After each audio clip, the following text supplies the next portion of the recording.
Good evening, everybody. What's going on? What's up, Emaj? What's up, Worst Elephant? What's up, Satellite? Hi, everybody. Happy Friday. I hope you're doing well. I'm alive. I'm here. So far, anyway. I gotta be honest with you. I'm like super anxious tonight. I'm just watching all the bitrate and everything with like rapt attention. So like, okay. What's up, our Dominic? So y'all know I've been having internet troubles like the last 2 days. Good evening, Peach. Good to see you. The dude from Spectrum came out. I have Spectrum. Dude from Spectrum came out today and checked everything. Checked all my connections and whatnot, and everything seemed fine. But he did discover that there was my modem was suffering some kind of interference, some kind of damage or overload or something, and according to its records, that tracked with the internet issues I've been having for the last 2 days. So he gave me a new modem. We tested it, seemed to be fine. After he left, I ran OBS's bitrate test for hours. Like, I was so anxious about this that I ran just hours and hours of tests, and everything came back clean. So, I am cautiously optimistic, but I'm still gonna be like super anxious all night. Hopefully I can distract myself by rambling about other things tonight, but my eyes keep flicking to the dropped frames, and it's still 0. So, good evening, Arcane. Good evening, 2-Hit. Would it have shown up on those tests? What do you mean? Looked up. Oh, how do you say that anyway? Looked up some kind of cheese on Walmart, and now Twitch is telling me ads is Spanish. Not a coincidence. They know they're spying on you. What's up, Manic? Good to see you. Glad you're here. Glad everybody's here. Glad we can all make it out. Hopefully for a very healthy and constructive stream tonight. Owaka? Okay. Owaka. Okay. X's throw me off. I don't know what the hell to do with X's. Time to super focus on Satisfactory now. See, I already... I already did that, you see. Satisfactory is already a huge amount of my time. Oaxaca? Actually, I think I've heard Oaxaca before. But yeah, outside of that, I'm not doing great. Honestly, I'm still sick. Worse today than I was yesterday, in fact. Whatever it is that I have, at least, doesn't have a lot of symptoms. Like, my throat is a little sore. I have like a tiny bit of congestion. The main thing is I'm just tired. I'm just really, really tired. So, but I knew 2 things about tonight. One is that we were just chatting, that there would be no obligation for me to even pretend that I'm gonna play a game tonight, which is very helpful. And 2, I haven't been able to effectively stream the last 2 nights, and that's killing me. So I need this chat. I need it. It's not a want, it's a need. I have, over the last 6 years, I've developed a biological requirement for streaming. So good, it's like string cheese, but more tender and immensely buttery. I do like buttery things. Buttery things are nice. Worked a lot on your game today and didn't do much else. I mean, that sounds really cool, honestly. That sounds extremely gratifying. For anyone curious, I'm like super cozy tonight too. I got a big fuzzy blanket. I'm wearing like 2 layers and like really warm sweatpants. I got a fuzzy blanket and I got the heater going on in here. So I am like I'm well prepared. So I should be able to. Yeah, it's like in the 60s or something. Actually, what temperature is it? I'll have to tell you in Celsius. Cellulose? Oh. No. Oh, I saw it. Okay, surely that's just a little blip and no big deal. Let me know. Y'all let me know if anything starts buffering, okay? Oh, fuck. Seriously? Oh, man. All right, I'm gonna try and just forge forth. As long as it's not, like, disastrous, I'm gonna try and stick with it, okay? Yeah, it's like 12 degrees. It's like 12 degrees Celsius out right now, so I can't pretend it's like freezing or anything. I mean, there's no gameplay to miss tonight, so as long as the stream doesn't drop out completely, I should be able to complete my objectives for tonight. Friend got you Cosmic Dual Sisterhood as a gift. You've been playing it quite a bit. That's cool. That's very cool.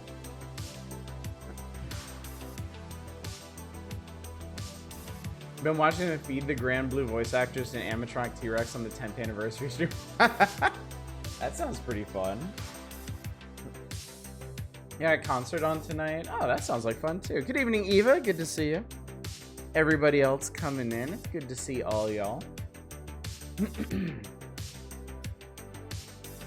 Put a pic in Discord. I'm gonna take a look at this.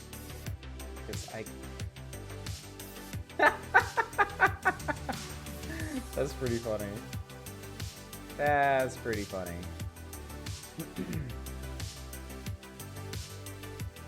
Steve Antronics Defunctland has a new video out. Yeah, I have that saved for later. I mean, it's a big undertaking watching that. You know what I have been doing? You know what I can arrest the stream with tonight? I started watching Deep Space Nine. So yesterday was the series finale of Lower Decks, and I absolutely love Lower Decks. If Strange New Worlds didn't exist, Lower Decks would probably be my favorite Star Trek.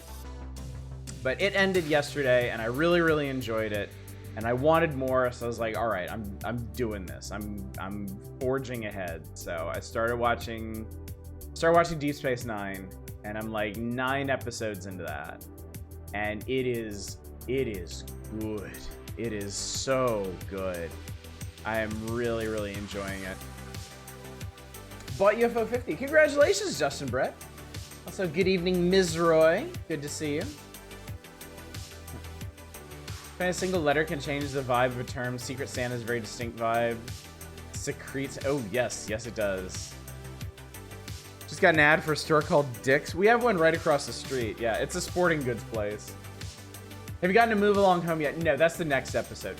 I will say though, before I started this whole watch all the Star Trek ever adventure of mine, yeah, look out, the nerds talking nerd shit again. Well, tonight I'm good for it, okay? I've promised nothing tonight other than talking about inconsequential shit.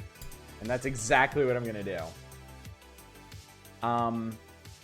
But yeah, before I embarked on my journey to watch all of Star Trek, a couple years ago, I started watching Deep Space Nine again, and I think I watched all of Season 1. I think. So I have seen Move Along Home recently, semi-recently, and I gotta say, I liked it. I'm just gonna put that out there. I know it's like Deep Space Nine's infamous bad episode. I didn't even think it was bad. I straight up enjoyed it. Every time I rewatch Deep Space Nine, its politics somehow get worse. That'll be interesting to track as we go through it, because Deep Space Nine, when I was a kid, I watched like the first 2 episodes, or not episodes, seasons, and then I fell off of it. So I know the broad strokes of Deep Space Nine's story and plot, but I've never seen the individual episodes, so I will look forward to catching up on all of its politicking. I will say, from the start, I really, really like it. It is immediately ready to deal more in like gray areas rather than the very like hardline black and whites of Next Generation. Which, to be clear, Next Generation would draw some very clear lines in black and white, but they weren't always like the correct lines. So Deep Space Nine has a lot of like correct ideas that don't fall precisely in line with like the rules and regulations, and that's cool. I'm enjoying that. Didn't realize the last season of Lower Decks has started. I've got all that to catch up on, I guess. You've got 10 absolutely excellent episodes of Trek to catch up on, so yes, that will be good. It was a bad episode. I love Deep Space Nine chat. Supposedly, like, Move Along Home is one of the lowest regarded episodes, and I honestly really like it. Fair, it's bad only comparison to how good the rest of season 1 is. Yeah, season 1 is really, really good. It is really good.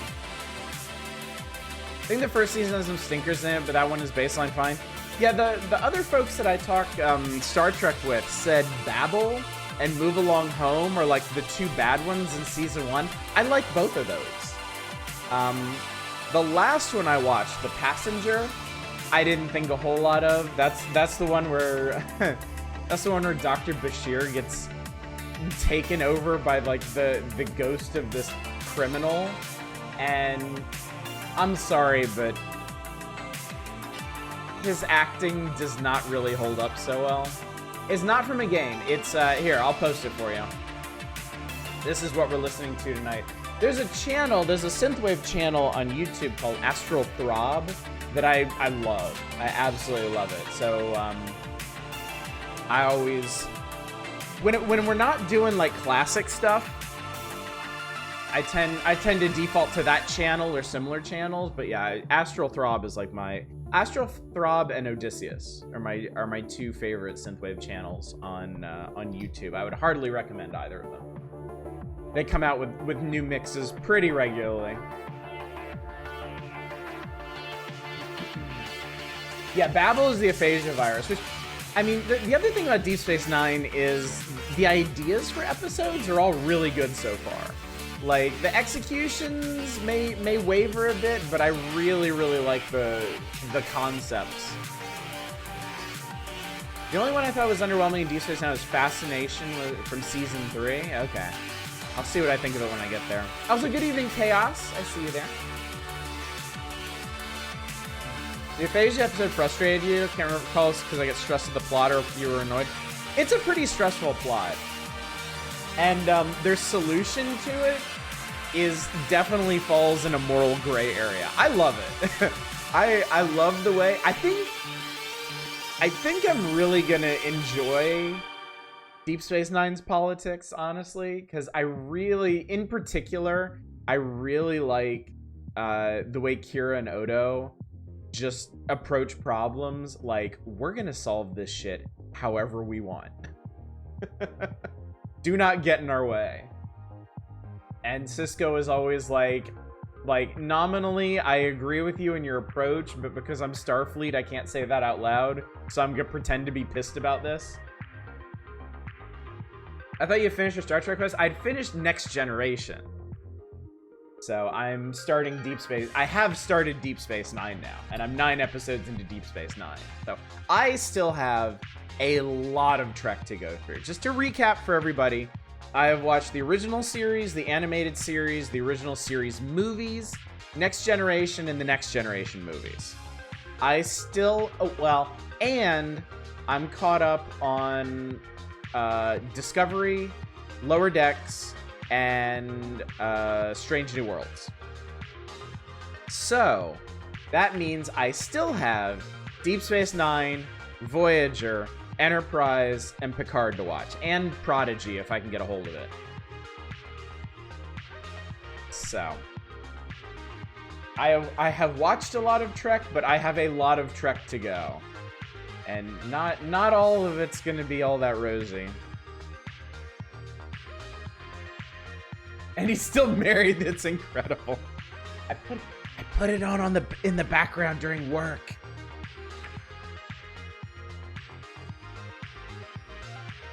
Scaled, oh my god, how is Duet? I'm not there yet. I'm 9 episodes into season 1. My next episode is Move Along Home. Duet is another, like, half dozen episodes past that, I think.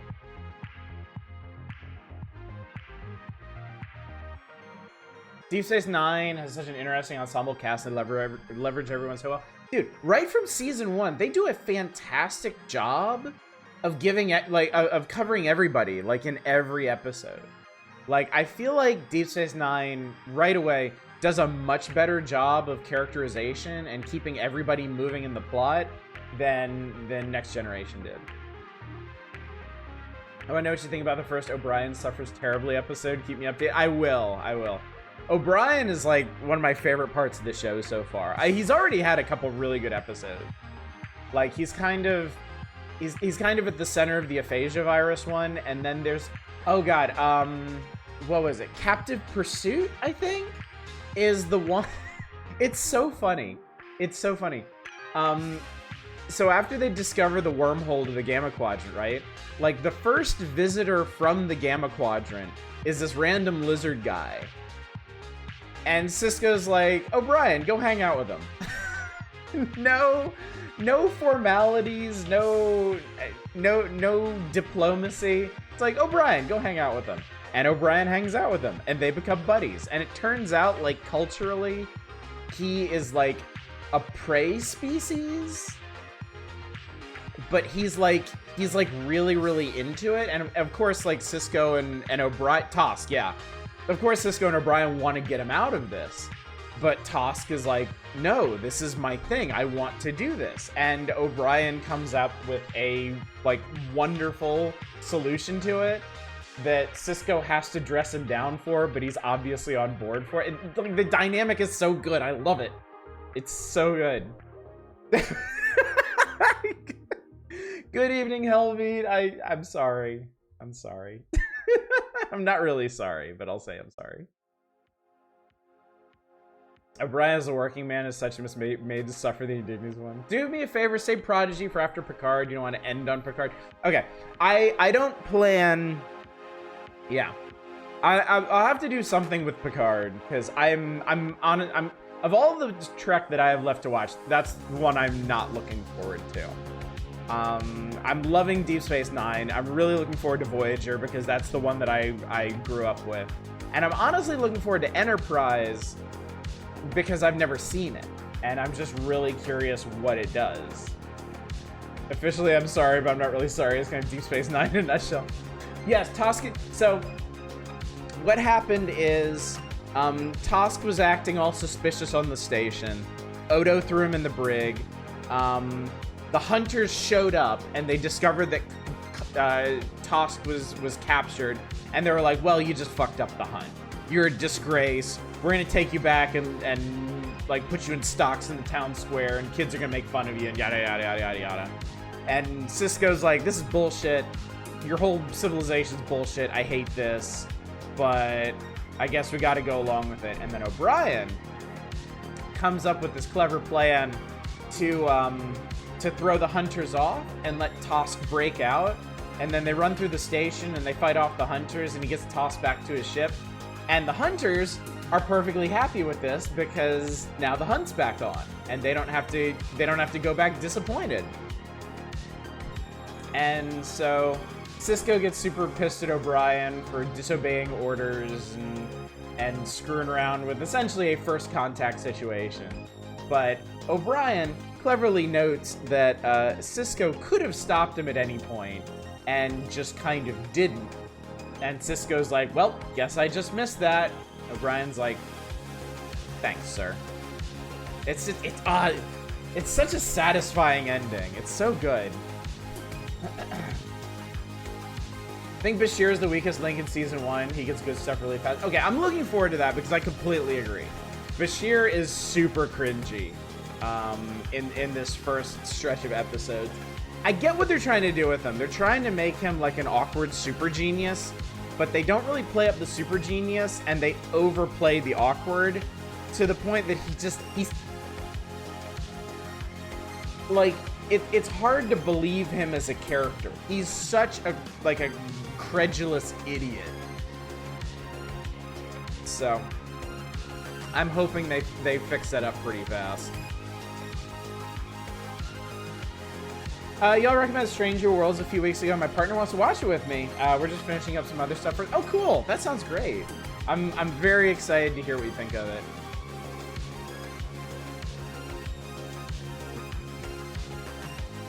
Like Bashir in the earlier seasons, I'm controversial. I mean, he is comical relief. He's terrible in The Passenger, though. I'm sorry. When he gets taken over by the criminal guy, oh my god, it's like borderline unwatchable. Bashir sounds like Stanley Tweedle. It's like if Stanley Tweedle was an actual accomplished medical doctor, yeah, basically. Like, he's a super smart dude and actually knows what he's doing, but just such an annoying creeper outside of that. Did you know that in fan art, Garrick has a tail? I did not know that. Character gets a lot better in the show once they stop making him look bad. Yeah, I had a feeling, and I'm looking forward to that. So, but I mean, everybody else is firing on all cylinders. I love Cisco. I love his manic energy. I love how emotional he is about things. The episode with Q was hilarious. It was so. That's the one. That's the one where Q challenges him to pugilism, to fisticuffs, and Cisco just decks him right in the face. It's like so good. Cisco is absolutely space dad. A very different space dad from Pike. Let's be clear here. We have a couple space dads on record at this point. Pike is the friendly, down to earth, everybody's dad, and Cisco's the dad who's gonna make you turn out all right. I'm of the firm belief the entirety of Deep Space Nine's crew is basically one giant polycule. I feel like you kind of lean towards that with most things, though, Chaos. I said space dad, not space dad. That's true. Cisco is actual space dad too, and I like that about his character. It adds an extra dimension to him that Kirk and definitely Picard didn't have. You know, Kirk is just space swashbuckler. I mean, he does a really good job of that. And Picard's whole thing is that he never had a family and he's awkward with that. And yeah, so it's nice. It's nice to have a captain who totally leans into it, like single dad Cisco, like really good single dad Cisco. He's the dad who's a little problematic. Have you seen all of Deep Space Nine? Definitely gets poor. No, I haven't. That's my thing with Deep Space Nine. When I was a kid, I only saw like maybe the first 2 seasons, and then fell off of it because I started watching Babylon 5. I've watched all of Babylon 5 instead. I know the broad strokes of the story, but I don't really know the individual character beats and stuff. So I'm really looking forward to getting to that. Really quite excited about it. Questions, this is the only place I'm at where Star Trek nerds are. Why is Data's AI really bad while the holograms get fantastic AIs?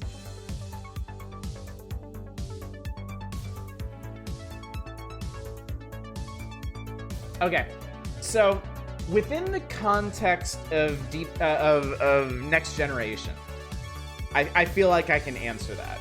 Because Data was designed to be like a true synthetic being. Like he was designed to process like input and stimuli like an actual human and grow and evolve and learn. Holograms are programmed to interact in a very specific way. They are programmed to interact within the confines of their program. So when they're doing like a Dixon Hill holo novel or something, like they will respond very naturally, but in the context of that holo novel. If people start interjecting stuff from outside of that, like from their actual life on the ship or something, the hologram just glosses over that. Moriarty was an exception because he was like an emergent life form, but even so, he was still basically behaving the way he was programmed to be. He was still very much Moriarty, but in like a very in a very isolated environment, you know, and he was responding in a very Moriarty way to these additional inputs that he was getting. Now, if you expand that out to like Voyager, I can't help you. I can't explain to you why the Doctor becomes, I mean, really a more complete and evolved person than Data does, just from being turned on for a lot longer. Maybe I'll have a better answer for you once I start watching Voyager, but yeah, it's definitely something. Once they moved past Next Generation and having an android on the crew, it seemed like Star Trek started exploring like synthetic existence on more levels, and Voyager decided to go the hologram route. And I think expanded in a really interesting way, but yeah, there you go. Yeah, exactly. Artificial intelligence versus virtual intelligence. Can Data play Doom? I'm sure he's excellent at Doom. I'm sure he's very, very good. Keep talking about it. We have to turn off the stream and watch more Deep Space Nine. Oh no, it's a wallpaper chain. Well, hang on. Let's have a look. Let me just remind you where we're currently at with the wallpaper. This is where we're at right now. What do we got?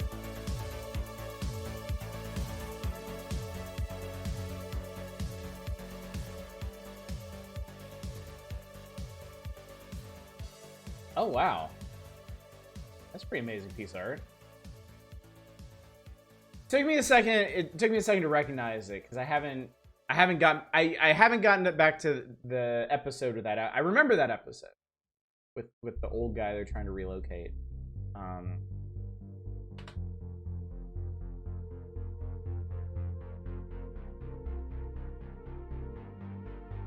see here. Yeah.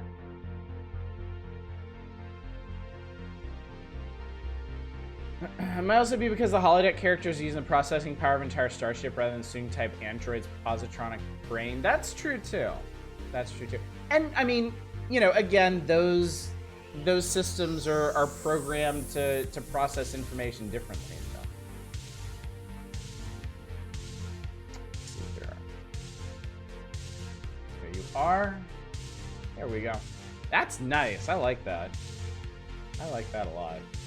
All right, but I'm gonna go back to Steam for now. I suppose we should start chatting, because we haven't been so far. If you thought that's what we've been doing, you were wrong, because Star Trek chat doesn't count as proper chat. I have things that I want to talk about tonight.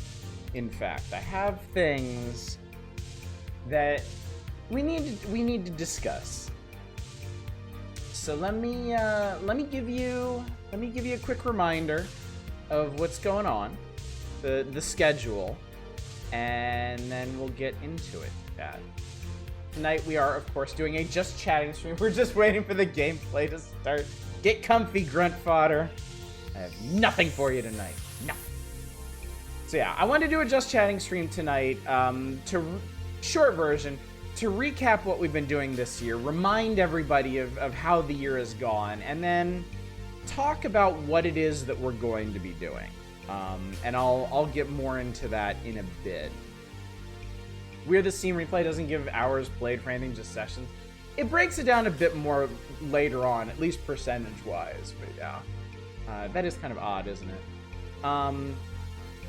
Tomorrow night is the Power Hours. We missed out on the Power Hours last night. Assuming that the stream remains stable tonight, and that little blip earlier was just an anomaly. Tomorrow night we will finish July 1994 at long last. You want it, I want it, we all want it done, we'll do it. And then I might even have some fun stuff to do afterwards if we scoot through the now playing quick enough. No stream on Sunday, and then Monday... Bots reminding you right there. Monday and Tuesday, I will be streaming, but from Wednesday, I'm on vacation. I will be away and not streaming from the 25th to the 29th. I come back on Sunday, a week from Sunday, and then I'll start up after that. The long virtual nightmare will finally be over. Honestly, so started the stream already playing something that refused to stop and chat for the first hour. Damn it! I should have thought of that. I really should have thought of that. That would have been good. That would have been a really good bit. So yeah, we got tonight, we got tomorrow, we got Monday, we got Tuesday, and then it's vacation time. So, as the bot has said, buttress your feelings, Chad. You're gonna have to do with a couple nights away from me next week, but don't worry, I'll be back and we'll have stuff to do. Monday, I'm hoping to fly out to see my dad, but if God wanted me to fly, he wouldn't have created Southern Airlines, so we'll see. Oh my god. Well said. Well said.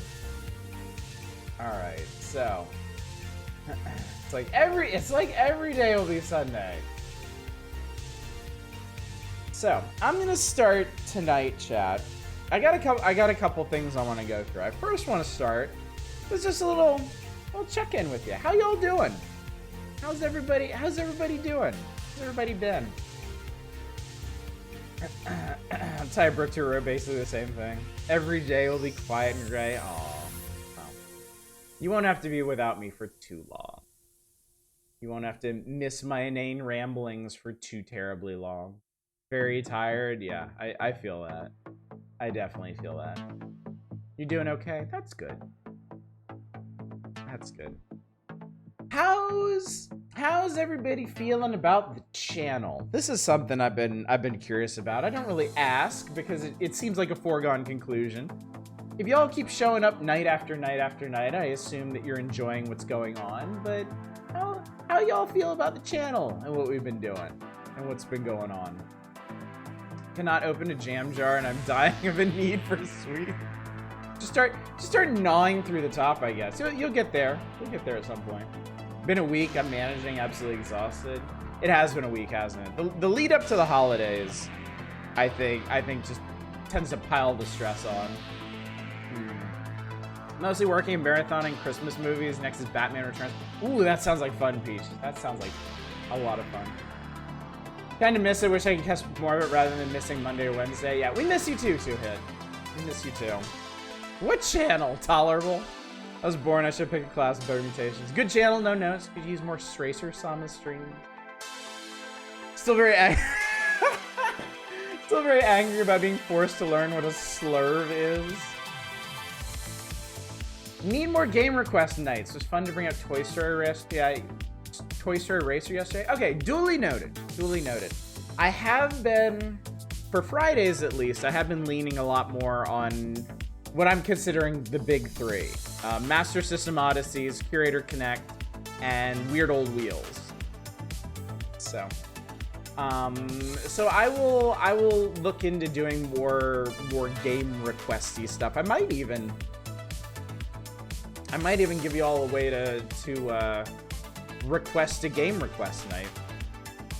You like the wheels? I like the wheels too. I feel like it's been a while since I've done them. You forgiven the match? Oh no. Oh no, I haven't. No. It'll be a miracle if we get back to the Master System in January. I'm just gonna put that out there right now.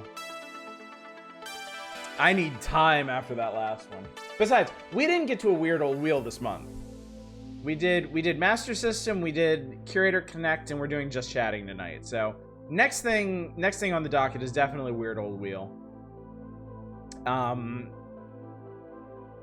I should leave room for some requests, some other wheel types and stuff.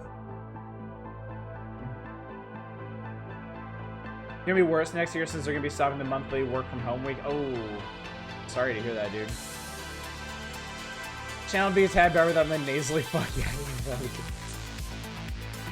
mayhaps we may see another level of Toy Story Racer. It's possible. It's possible. Requests are good. I like that power. More chair. I request a way to request nights or chair streams. Good to know. Is Community Night coming back? An excellent question. Yes, Community Night will come back in January. And when I get back from my vacation, we'll start organizing for it. When I come back, remind me. In fact, if y'all want, you can ping me on the 29th. Remind me to open up volunteers for Community Night. Can't watch a 3-hour stream every night, so I enjoy the Friday stuff that doesn't require keeping up with. Okay, that's good to know. That's good to know. I always wonder that with like full playthroughs and stuff with a lot of continuity, like how hard is it for people to keep up with that? You know, for folks who miss the ends of streams or miss entire streams, are y'all going and checking out the VODs? Are you trying to power through with those missing bits, or you just kind of give up on it, you know? Love to see some kind of PlayStation 2 wheel. Lots of great stuff on the system you'll never touch otherwise. That's fair, too. Please add that one coin option to show off a game. Still think expensive Dragon Coin options for sound alerts would be nice, too. All Simpsons night? That's never fucking happening. Oh, my God. You drop full playthrough streams after missing one? Yeah. Remembering plot can be murder. Try to check out the VOD if it's a game you like. Check out the VOD if I'm interested enough in the game and get to it in a timely manner. Real talk, really check the VODs. I mean, that's good to know. It is good to know. Please, what was that? Oh, please feel a few hog games from time to time. I've noticed their absences as well. I've been considering getting. I was considering slipping one in at some point. So I had a lot of plans this week. I made a lot of backup plans depending on how votes on Caves of Qud went, and I wasn't able to implement any of them. In part because of streaming issues, but yeah. VODs are hard to fit in for some reason, especially when I'm also trying to keep up live streams. I mean, it's a lot, yeah. If you didn't have the time to watch the stream, then finding extra time to watch the VOD of the stream and then the new stream is like compounding it. Give up on super long playthroughs. It's just too much watch time to invest. I get that. Yeah, I get that. Just me or just chat not show up on the VODs. It makes them kind of weird to watch. Well, the YouTube ones definitely, because I don't have chat up on the screen, so it doesn't get recorded. Even on Twitch, even the Twitch VODs can be kind of spotty with their chat. So, chat, hang on 1 second. I'll be right back. Y'all keep putting your thoughts down. I definitely want to know what you think of like full playthroughs and how hard it is to keep up with them and whatnot. And also, if y'all want to start talking about the kinds of stuff you want to see, that's a bigger discussion that I wanted to segue into, but it's like a good time for it. So I'll be back in a minute.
I'm back. Sorry about that. Unfortunately, I am sicker than I was yesterday, and it's a little harder to maintain, manage it. So. All right. What was it? Hog Knight is gonna come back. Be the Bubs you want to see in the world. I want to see games that's gone up the. Holy fuck, I got the jar of raspberry cardamom roastery jam for Target oven. I tasted it. Made a wheezing noise like Viggo Mortensen's Satan eating Gabriel's heart at the end of the prophecy. Did we ever get the full Arx Fatalis playthrough? No, we didn't. No, we didn't actually. I actually have. So, sorry, I need my blanket. I have a bunch of stream notes that I keep. Notes about what people have said they wanted to play or what they want to see and stuff that I've. Oh, shut up. No, I don't want to install an update.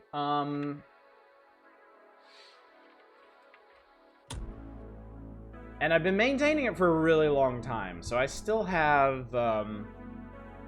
Let's see, what do I have on here? I have a list of weird old games that I wanted to play, which. Wow, I haven't actually gotten to any of these yet. Some new stream concepts that I might do at some point.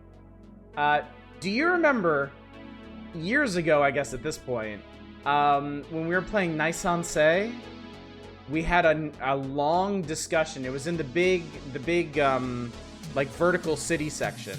We had a big long discussion about games people wanted to see. And I think it was broken down into genres, because I've got individual lists for point-and-click, RPG, and platformers. I still have that. I still have that list that we talked about.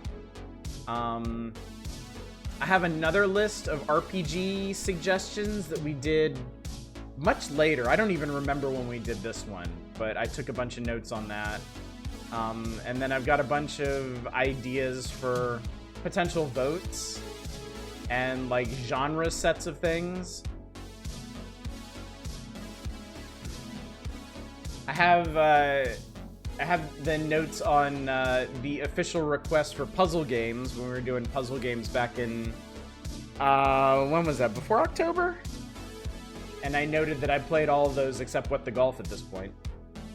But yeah, we have lists that are older than some people's.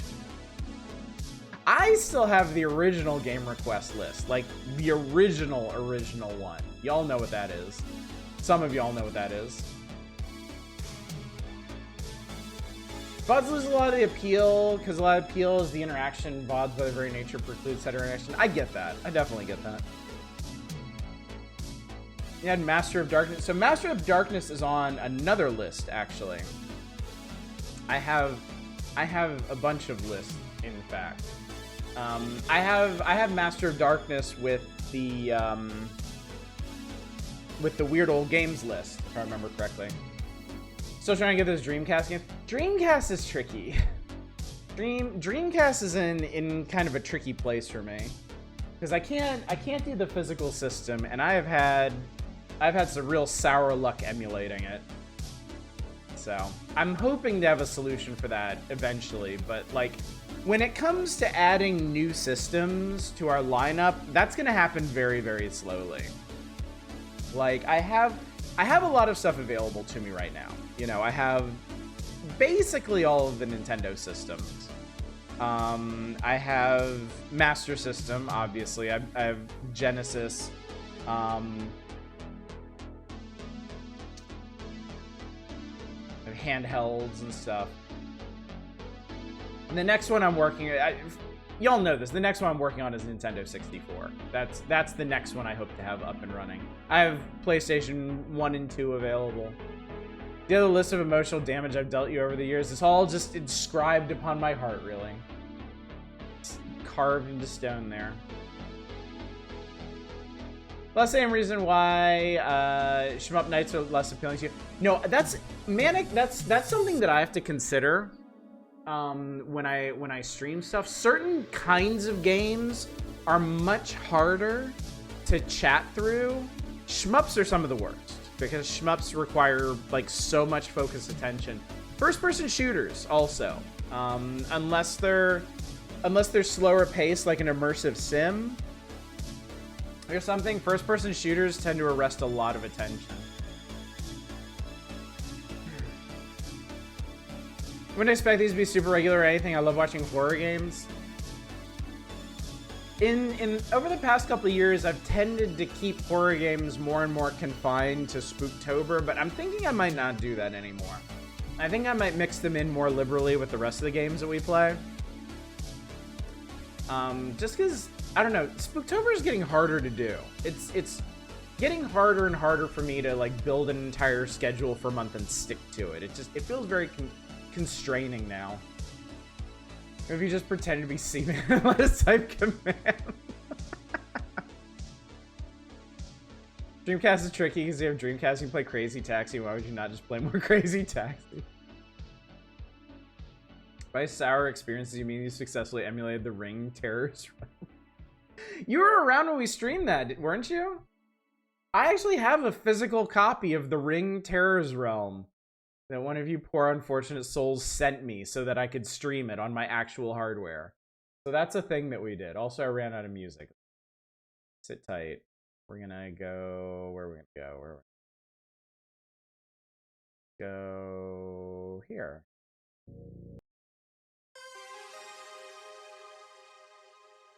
Wouldn't mind horror games more spread out. Yeah, I think that's a better way to do it for us, frankly. Dislike shmups, both playing and watching are hard pass. That's just you. Yeah, and that's totally understandable. Love people goofing on shitty horrors. Chill ones that you vibe with are also great. Would probably work better with you. Those are the ones I prefer, personally. My favorite genre of horror is creepy cute. I love creepy cute games. Like Yo Mawari. What else? I'm blanking right now. But yeah, horror games that aren't like, I don't think I can even handle like super intense in-your-face horror games anymore. Like, not this past Spooktober, but the one before, I tried to stream Amnesia the Bunker. I couldn't do it. I fully intended to do a full playthrough of that game, and it was freaking me out too bad. I could not handle it, so. Yeah, I think over time, I'm going to lean away from like really intense, like viscerally scary horror games more and more, and stick more to like relaxing stuff. Play that Silent Hill 2 base game, Piglet's Big Game. I think I'd enjoy watching. I know you mentioned this before. Is you take a voyage in the TurboGrafx 16? Yeah, I've been. It's a bit early to plan what the next system odyssey will be after Master System, but I was taking a look at that. Because I would like to pick a system that doesn't have a billion games on it, and that does kind of narrow it down a lot, and the TurboGrafx 16 would be a good candidate. Certainly. Love to see you play through Talos 2 as DLC. I know you also enjoyed the first game. The sequel is fantastic. That could be really fun. Good excuse to revisit the first Talos Principle, too. For April Fools, can you pretend that you're your alternate universe Oddish or you're super mega Sega fan gamer? Brutal honesty, everyone does a Spooktober thing. It wouldn't hurt my feelings if you decide to do something smaller. Yeah, I think that's the way I'm leaning. I think this past Spooktober might be the last big Spooktober that I do. The other thing that bothers me, and this happens every year, there's always a Steam Next Fest during Spooktober, and I'd much rather spend, you know, definitely a night, but maybe more than that, doing Next Fest stuff. Because there are not many, there's only like, what, 4 Next Fests a year, and it really sucks to miss out on one.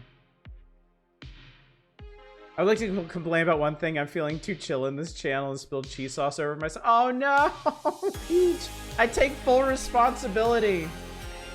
You can blame that one on me. It falls upon my head. Really, I thought the bunker was really bad. I like Dark Descent. The bunker was that again. It felt really stale. So, the thing that gets me more than anything else with horror is the feeling of being chased. The feeling of being stalked by something. So, even if I thought the bunker was a bad game, which I don't, I thought it was a really well put together game. being stalked by that thing in those claustrophobic spaces is an absolute nightmare for me. Like, that is... The bunker is honestly pretty close to, like, peak horror for me. Like, in terms of, like, horrifying situation.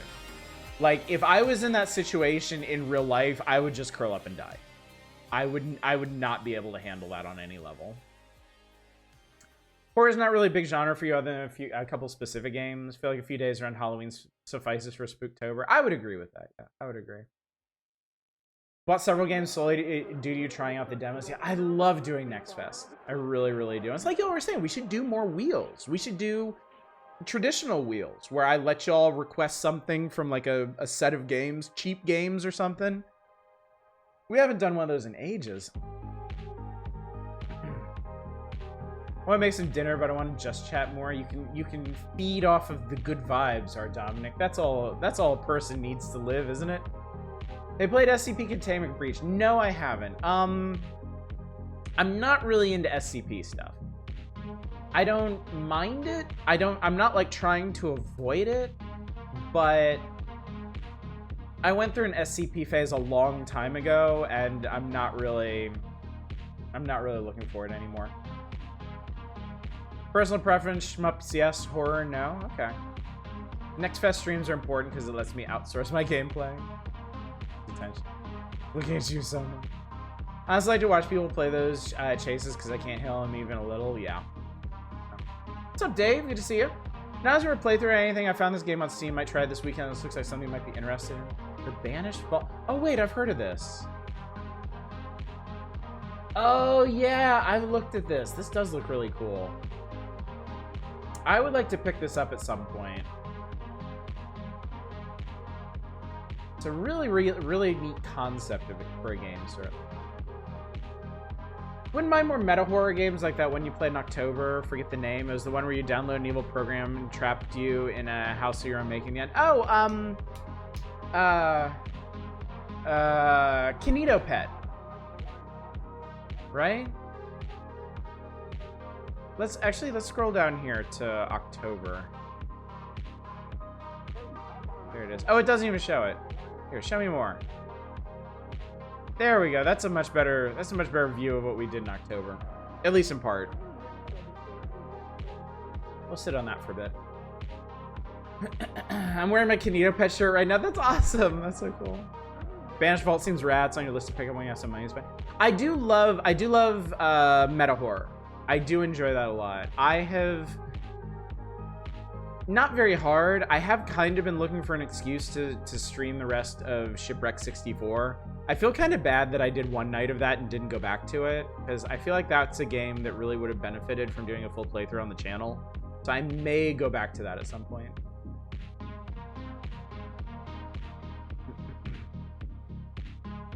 Shmups are fine of their own accord, mostly interspersed among other things. They come during power hours, that's fine. Yeah, an entire evening of them really does kind of arrest discussion. I understand that. I feel you on that. I really, really like them. It's one of those rare intersections where it's something that I really, really enjoy and I'm actually pretty good at, so I do like playing them a lot. May I request you stream a Star Trek episode with your face in the corner? As much as I would love to do that, I would be executed by Paramount. Game has puzzles in it, so it's probably too hard for you. Good takeaway is that variety is good. I've been wondering about that, actually. And that's something that I've been wondering with the advent of democratic playthroughs. I mean, it's less a wonder and more I get it, you know? I think it's just safe to assume that this community really likes variety. I'm converting to a dedicated modded Minecraft stream. Yes. Go straight for variety into all Minecraft all the time. But it does seem like folks around here prefer to cycle through a lot of games rather than get stuck on one for a while. Am I right? Am I reading that right? Toho agitator, so of course I like the shmups. You raised us this way. Learned it from you, Dad. I mean, quick check. Just in a general, except for Qud, yeah. As a general rule, do y'all prefer doing long playthroughs of things, or do you prefer variety? Okay, so yeah. For example, our Dominic prefers full playthroughs with occasional side trip. You like a balance of both? Both is good? So you like a variety of variety and not variety. Is what we're talking about. Tired of Qud after 2 streams? I like variety unless I'm fixated on the long playthrough thing. I think, yeah, see, here's the hard thing about that. Here's the tough thing about that. I feel like everybody is down for variety until I'm playing something they're really into. And then variety can go fuck itself. Because we just want to stay on this until it's done. But there is no consensus, right? Qud is like the closest we've come to consensus. Like, a majority has been pushing to keep going on that game. The people who like Qud really like Qud. Yeah, exactly. Hence the voting. Problem with long plays, you're not into it. It just sucks. Yeah, I know. Go back to Fairy. God dang it.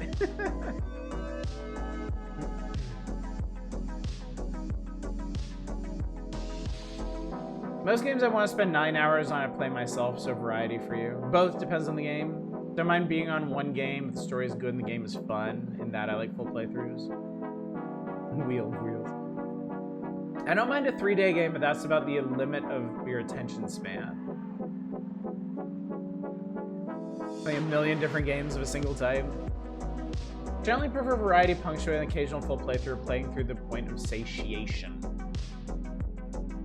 I like variety if there's a game that catches my attention. I'd love a deep dive on it. Bored of roguelikes? That's why the Power Hours and Fridays exist. So see, that's another thing I've been thinking about too. Because I have recently been thinking about the role of Monday, Tuesday, Wednesday playthroughs, right? Because recently I've been experimenting.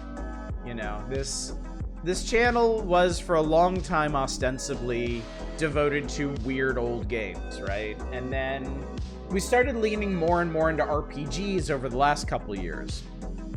Because RPGs seem to be the kind of long play that best arrested people's attention.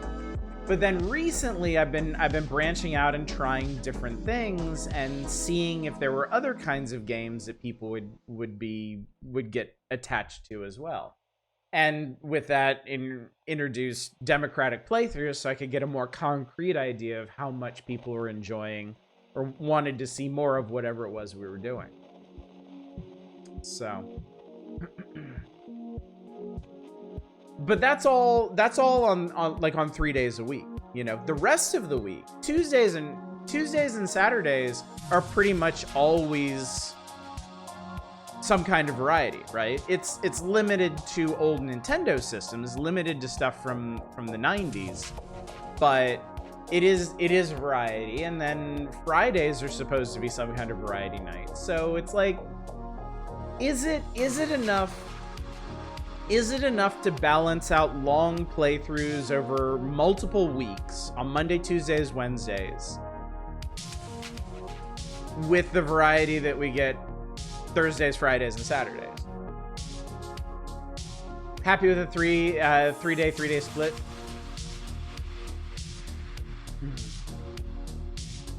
Even though games are not into, I'll still hang around because of wisecracks and conversation to be had.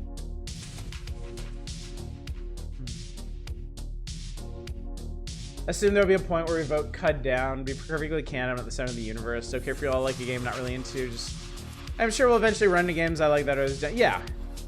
That's definitely a healthy way to look at it. The thing I was thinking about democratic playthroughs, if people aren't into it, don't tune in, thus don't vote. Weighted more towards the fans.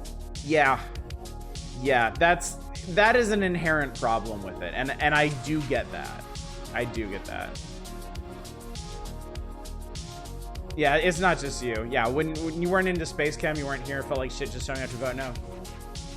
And I guess there's really nothing I can say to make people feel more comfortable doing that. So it is a problem. And I don't know that there's a good solution to it, really. Only thing is Power Hours isn't always the variety mood for you. Sort of variety, old Nintendo games are feeling kind of samey. I'm not going anywhere, though. A lot of the Nintendo games are arcadey. Popped into that one Might and Magic stream every day. Keep up my stream. Peace out. Do all the games your point and clicks, your puzzles, your 4X builders, your sims, your casuals, your outsider art games? I'm old. I have to take a nap. I'm going to stay up until 3 a.m. I get why people will not like the same things I do, but I'm also thinking they've been democratic games we might have never finished. Dragon Quest Builders 2 or 1 or Outer Wilds. Yeah. I do think that even if people aren't showing up to vote against something that they don't want to see, things will get voted out eventually. Like the margins for Caves of Qud have definitely narrowed a lot. Very, very much so.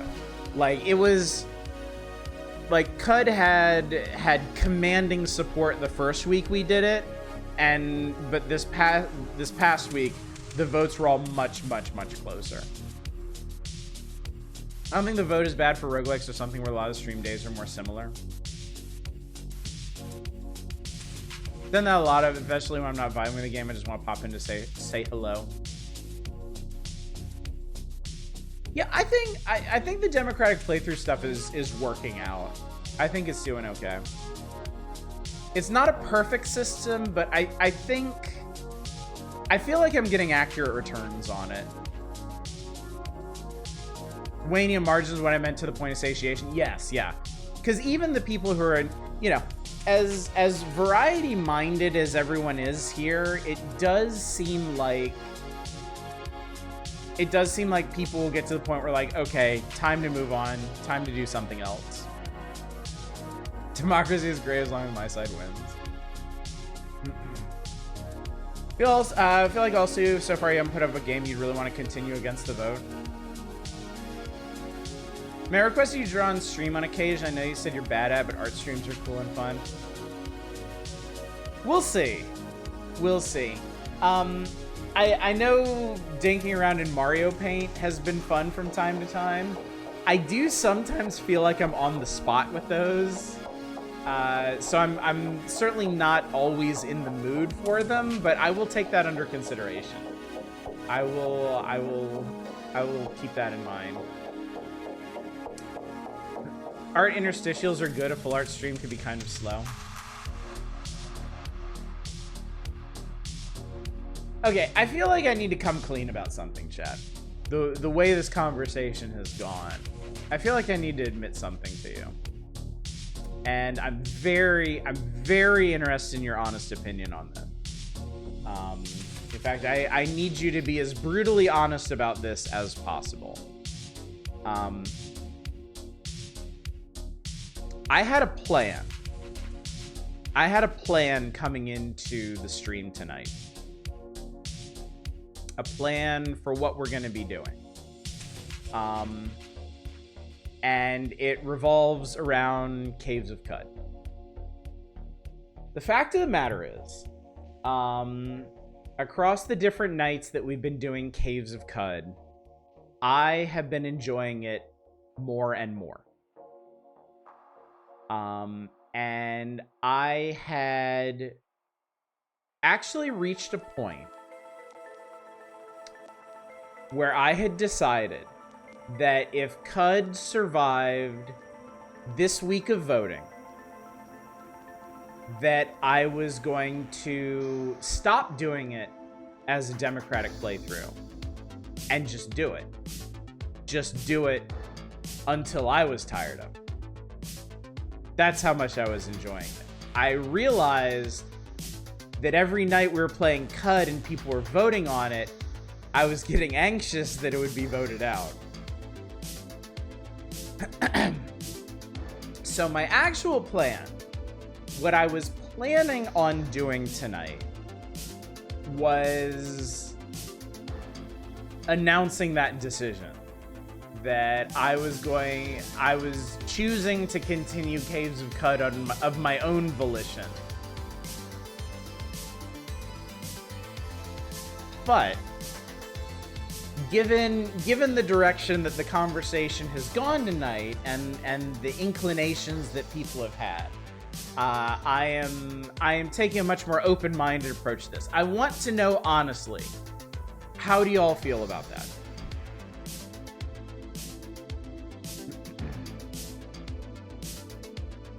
Would surprise you to know that one of the reasons I've been voting no is so you can play it on your own without having to wait for us.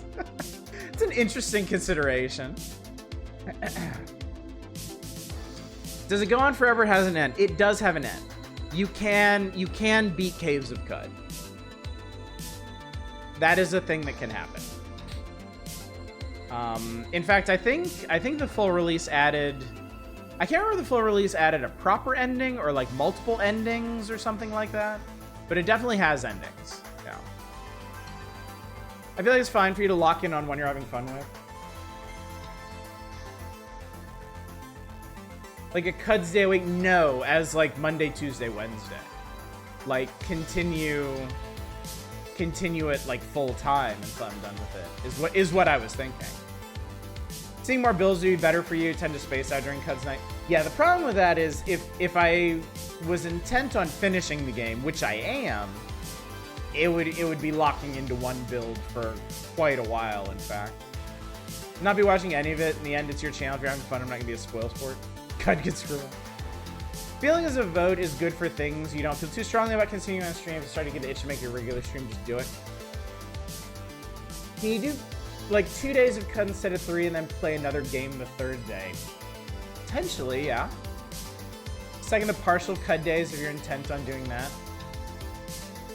Vaguely curious to see what a winning run looks like, as in how it ends, not too interested otherwise. I like Qud, even the running back has kept my full attention. Naturally, I'd be fine with Qud until done. Fine with you, liking it more than any other roguelike you played. I'm then I'll tire of it sooner rather than later. Like, really, this is... Those of you that have said in the past, because this always comes up whenever we have these open discussions about what should we play, what should we do. There's always folks who are like, you know, do what you want. Do what makes you happy. And then on a deeper level, the folks who are like, you know, we'll watch anything that you're enjoying. Anything that you're really, like, you know, if I'm having a good time, then everybody is having a good time. This would essentially be putting that to the test. You'd be putting your money where your mouth is on that one. Because this is something that I really, really enjoy.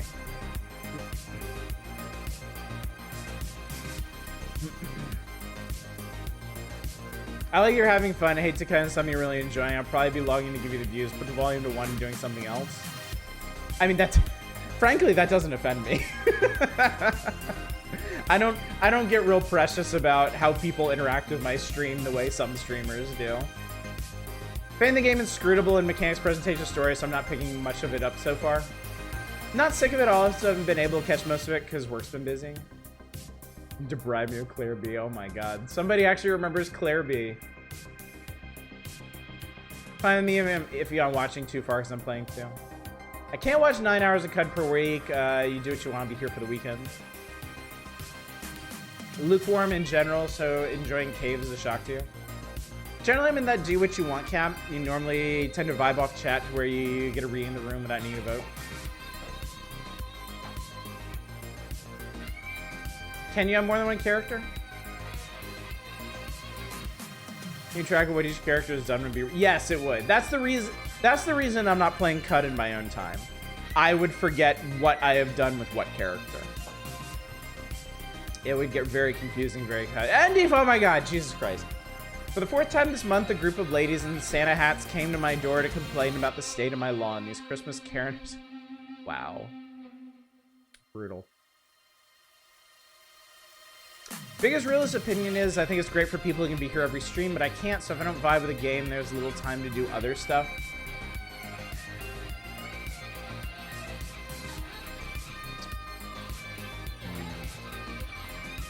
Yeah, I don't... unless I went on...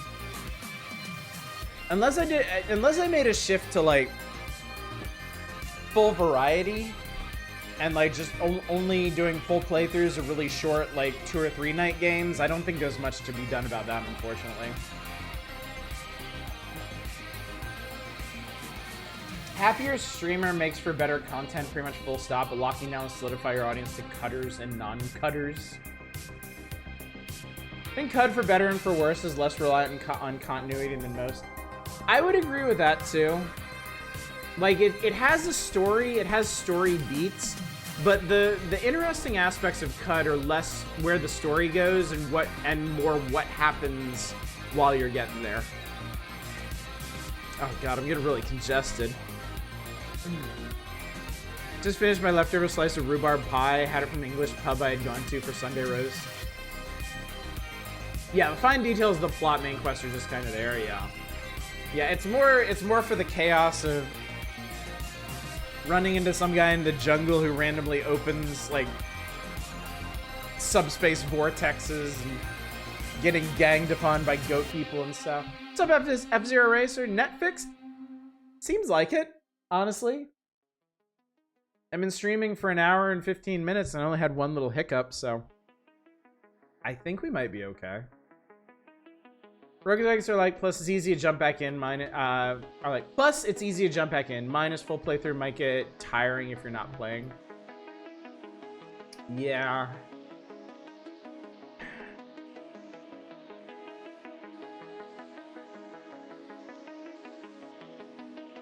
Yeah, it's honestly always been really tough on this channel because it's always, like, I built this channel as a variety channel. And I attracted viewers from all different walks, of all different interests, playing all different kinds of things, and now I'm always second guessing myself when I want to long play something. Like, who's gonna be into this? Who am I gonna alienate? You know? It's a bigger question than just Qud.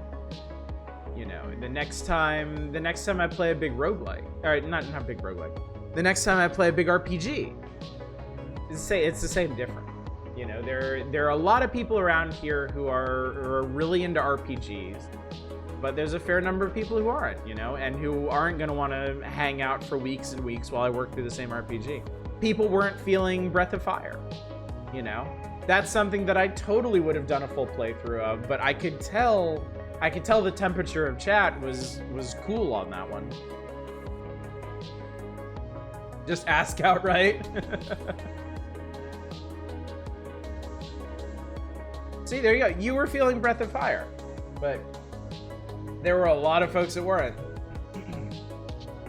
We'll always bicker over which is why we tell you to enjoy yourself.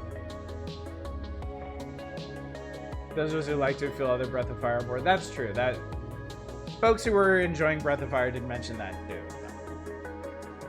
Sonic lovers, Mega Man lovers, shmup lovers, Monopoly lovers. I don't worry so much about that last group.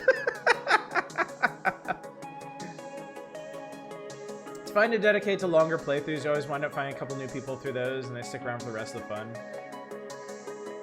Here's a game I dig. Like I said, I can't watch that much stream. 9 hours, 3 days, over 3 days. Too much. You're too powerful. That's not something I hear every day.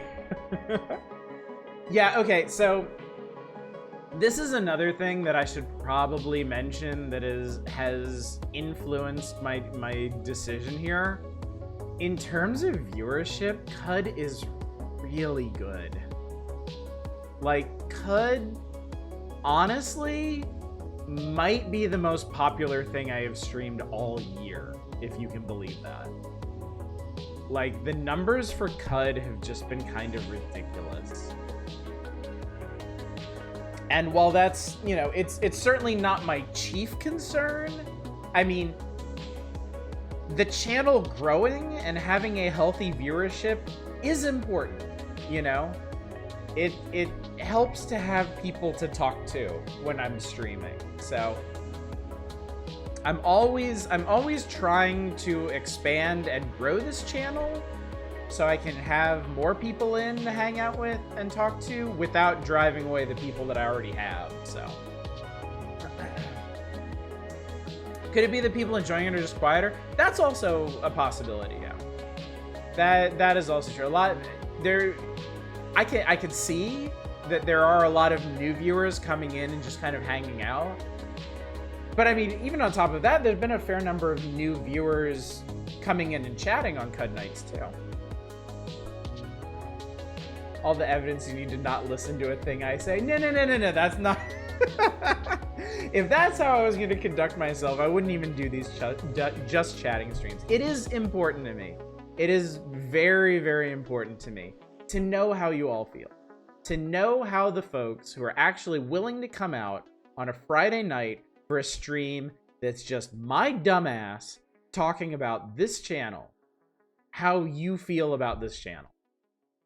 Because I mean, there's a level of commitment there that I take very seriously. So I want to know what you think, and that is an important factor in my decision. Cudhead's eating well right now. Cud's been popular everywhere. It's not a surprise you're also eating off that. It is, in a sense, a new release, yeah. One we're getting spoiled is not that a big a deal as, for many. That is true, yeah.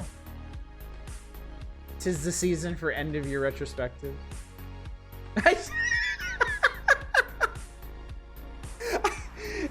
Helmeet, I heard that in like a really irritated voice. Like, I stopped watching YouTube for this. Predictably, chat has failed to reach consensus. Have you considered being more attractive? Oh, I've considered it, but there's only so much you can do with this, really. There's only so far this will take you. I'm doing what I can. It's true, I did turn off the YouTube. Well, now I feel guilty. Like, damn. Anime girl arc, make a hot PNG. I'm pretty sure my voice coming out of any anime waifu would just ruin the experience entirely. Be like Dr. Girlfriend from the Venture Brothers. Jebby, you do something. Tried to sell with the hot tub streams with no luck so far. I stopped playing my current mud for this. Damn, wow. I'm honored then. Just get your persona going. Blues did it, jerped it. It's what people are doing, isn't it? Man, at some point. Gotta get the voice training then. There's consensus VTuber time. Oh, man. Asha's persona is a cricket. Introduce yourself as Jerp's cousin. That would be cute, honestly. That'd be pretty cute. Okay, so to go back for a second. So the ultimate consensus here is there is no consensus. There are essentially contingents of people for all things. There are people who prefer more variety. There are people who prefer more long plays. There are people who prefer sticking with something like Caves of Qud. There are people that prefer moving on from things. There are people who prefer different genres. We have like 2 to 3 person factions for literally everything. I believe you are right. I believe you are right. I think that's where we've ended up.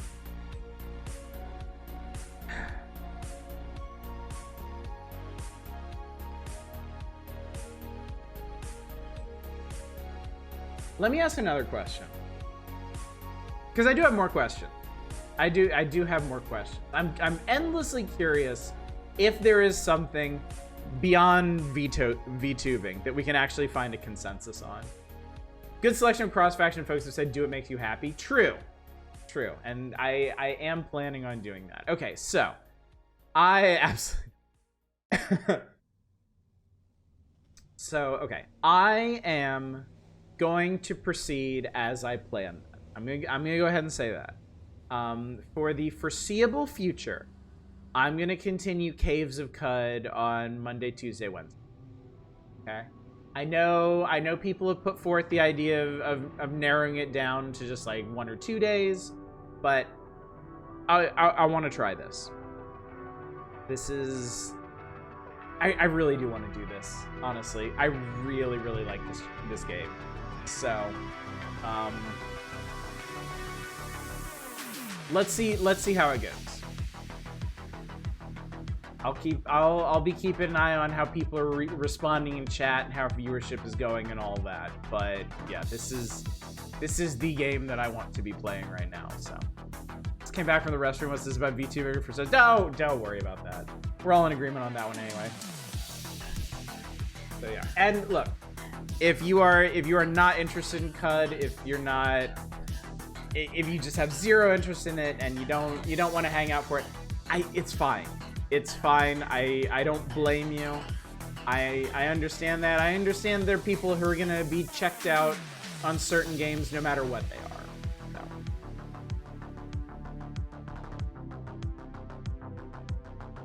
I also secretly think if you hate a full playthrough of a game, watch playing it more days will make you get tired of it faster, but you know what? Fuck you, undemocratic's your playthrough. So this is, okay. To be fair, this is a thing that I said would happen with democratic playthroughs, because I forget if it was Peach or Loader High had a very good point earlier. If I had started something like Dragon Quest Builders, or, I don't know, Might and Magic, or whatever, as a democratic playthrough,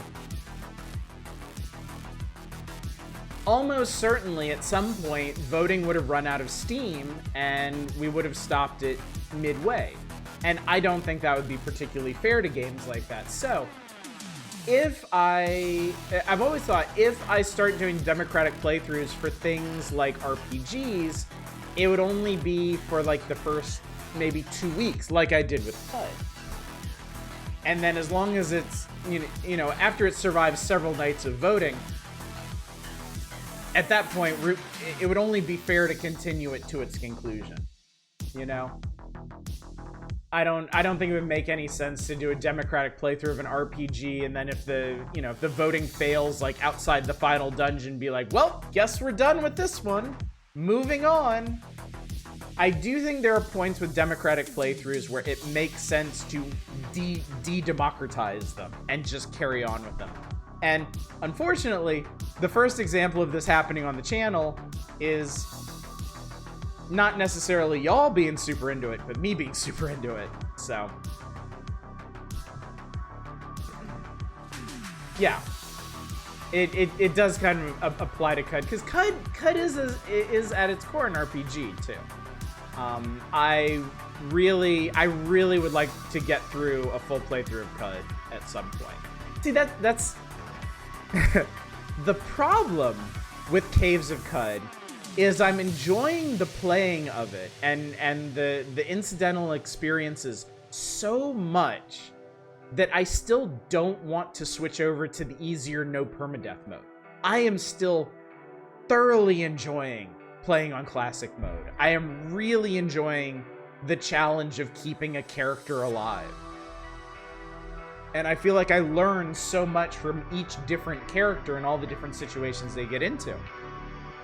So I want to keep doing those, but as long as I keep doing classic playthroughs, the odds of me finishing one are terrible. They are atrocious. Like, basically no way. So that means the starting of a full playthrough is just getting pushed out further and further, which I'm sorry. I do feel bad for I feel bad telling folks who aren't really so into Caves of Qud we technically haven't even started yet. But I also need you to understand, I really love this game. It is really, like, it is my favorite thing to do right now. Might and Magic was a surprisingly memorable run. We'll talk, you know what, we'll talk about continuing series in a little bit too. Because that is another topic I wanted to hit on, and I will talk about Might and Magic, but yeah. I think passion-inspired Oddish makes for the best streams regardless of what genre. We're gonna test that theory. I mean, I'm oddish, so I certainly prefer being passionate and inspired, but I do... Speaking objectively, as a person who both streams and watches stream, I'm always having a better time when the streamer I'm watching is having a good time and not getting frustrated. Those are some of the streams that concern me the most about myself. You are, since when? Is when I'm playing something that's starting to get me heated, and I start getting frustrated, and I worry about how that's affecting the vibe of the channel. Qud is the absolute opposite of that. Everything that I am doing in Qud, I am like 110% on board with. Like, warping a perfectly promising character 28 stratos below the earth and getting them stuck there permanently was hilarious. I was totally fine with that. Roll up another character. Perfect excuse to make a insane mind-exploding Esper.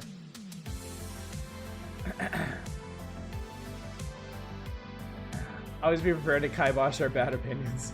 Repeal the Supreme Court of Rob and George. Do you really want to hear any more Rob and George opinions?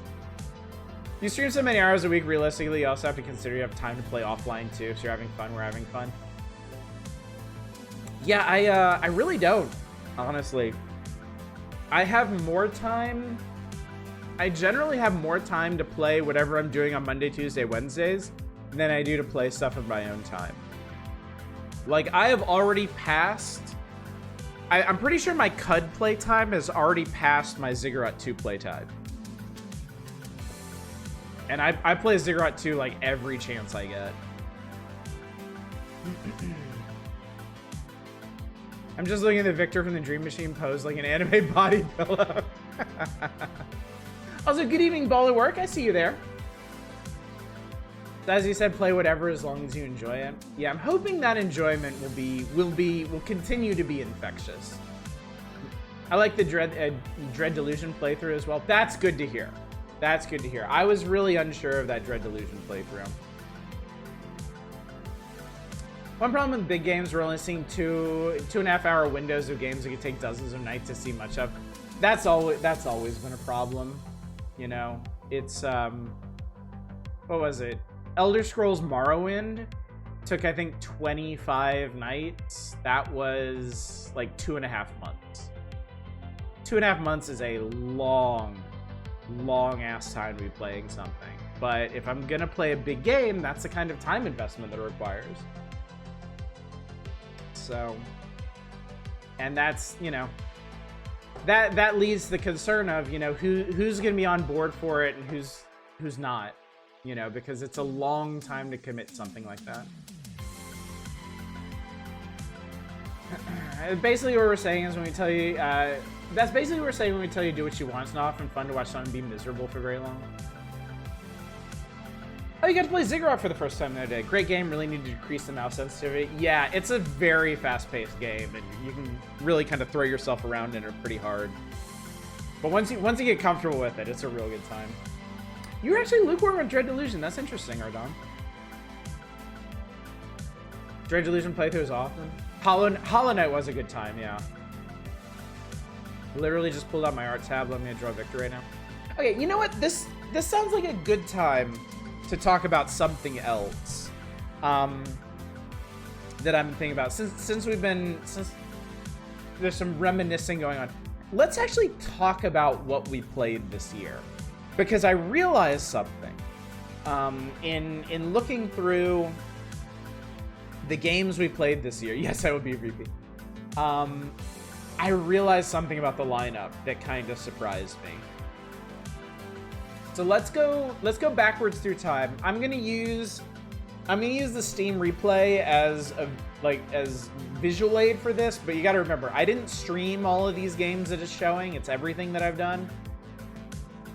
And we streamed some stuff that didn't show up on here, like console games and the like. So I've got my list here. So let's talk about this real quick. Okay, so it is December. December has been roguelike month. We've been playing Caves of Qud. Before that, we did a couple of evenings of classic roguelikes, Sproggy Red, Golden Crown, Tangled, roguelike stuff, right? Okay, cool. In November, we moved to roguelikes. We did a couple nights of Dead Estate, couple nights of Death Road to Canada, and stuff like Wasted. Before that, we were doing puzzle stuff. We did Rhyme and 4 nights of Space Chem. Before that was October, Spooktober, which we were just on, which you saw there. And that was a real mishmash of stuff. We tried Daemonica, Kinito Pet, Lurking Horror, Detention, Anthology Killer. We did a full playthrough of the Dream Machine. That was the biggest thing that we did. Looked at Closing Shift, Voice of the Void, Platform 8, Enigma. And then I started to grab some like horror themed roguelikes too. Sec. My music again. There you go. Couldn't wrap your head around Space Chem at all. Space Chem was an interesting experiment. I'm glad we did it, but yeah, it was too much for me and too much for a lot of folks, I think. Also beat Zell, yes. Zell was actually the last day of September, in fact. Let's see. Speaking of September, so in September, we tried UFO 50. I played through Superland. Superland took 4 nights. That was also when we did the bulk of Hollow Knight. August is when we started Hollow Knight. Before that, I did a real brief full playthrough of Golvelius on the Master System. And then before that was Wooden Ocean. I know you're not getting the same view I am. I'm looking at a different view than you are. I'm sorry, I'm forgetting to scroll. I'm forgetting to scroll this list. But yeah, like for example, Golvelius isn't going to show up on here.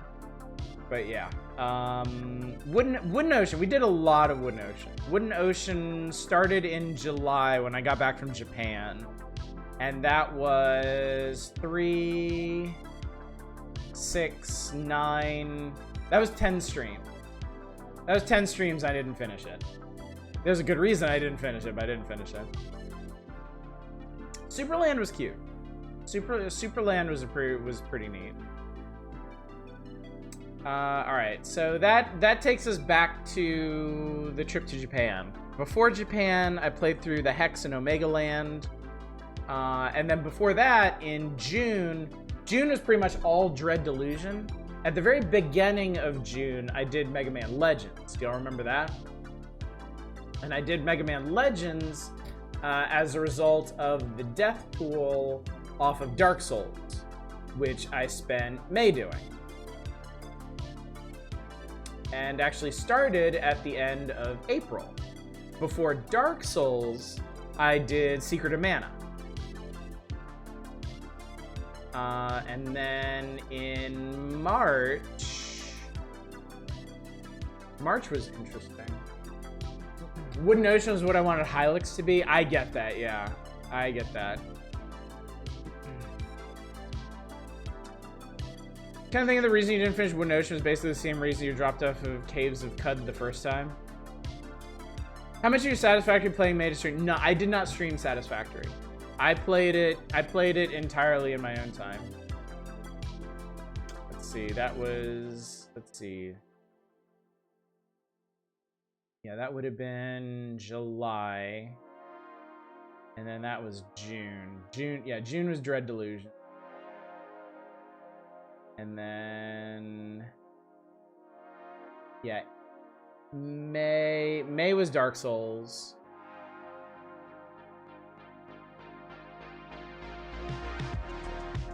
Heck yeah, I love pools. Hex was a good one, yeah. Hex was really, really good. March is a really interesting one. Let me scroll back up to that. There's March. So March, all right, end of March, we did Environmental Station Alpha. that was right after we called it quits on The Witness. Prior to The Witness was Dragon Quest Builders. And Dragon Quest Builders is what we spent February doing. Can't even say I necessarily like pools, but it's still a fun stream. I really like streaming games like that in particular. Sheepy was one night, and it was really good, yeah. So yeah, Dragon Quest Builders was February. Not very much Timberborn. No, I didn't stream Timberborn. I would love to. I would love to, but I'm not convinced people would be super into that. Dragon Quest, okay. February was almost all Dragon Quest Builders. The first week of February, we did Phantasy Star. We did the original Phantasy Star.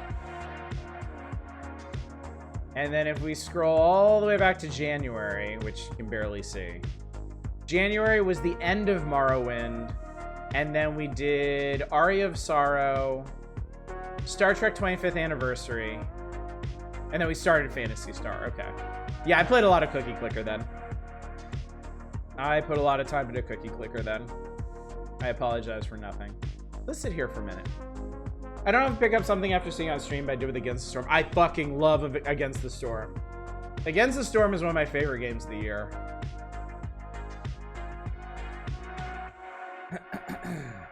Dragon's Builders is not your type of game. Again, fun to be had without digging the game itself. So here's something I wanted to point out. Here's something that really struck me when I was going back through the stuff that we streamed this year. This is the point of Cookie Clicker. It happens in background how you play on Steam. You have to have it running. You have to have the Steam client running. So yeah, Cookie Clicker takes up a lot of playtime, but you're not really playing it. So, all right. So starting from January, I want to talk about the retro game that we did full playthroughs of. Because in January we finished Morrowind. So after Morrowind was done, what did we do? We did Aria of Sorrow. We did Star Trek 25th Anniversary. We did Phantasy Star.